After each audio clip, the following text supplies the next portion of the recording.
What's up, everyone? Welcome to the video. Today we're going to take a look at how to replace the battery in this GM remote key fob. So this key fob is the 3-button version, as you can see here. You may have additional buttons on yours, but it will be the same procedure to change the battery either way. And this key fob is going to use replacement battery CR2032. I'll put a link in the description box of this video to where you can purchase these batteries if you're in need. The other thing I'm going to be using is a small flathead screwdriver.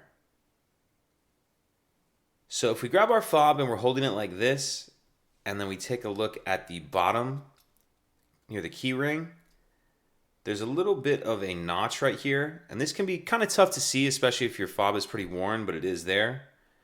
What I'm going to do is just put my flathead screwdriver in that notch and just work it up and just kind of carefully prime as I go. And once you get it about that far apart, you can just pull it the rest of the way apart with your hands like that. Now we see our battery in the circuit board right there. This circuit board will just come out of there, and then I'm just going to carefully pull this battery out like that. We'll grab our new battery, and we want to make sure that we're installing that with the plus side up. Slide that battery into place. And then we'll put this back together, put our case down in that rubber piece, and then we'll snap the back on. Make sure it's all the way snapped together, and that's it.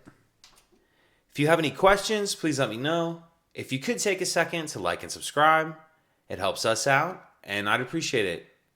Thank you.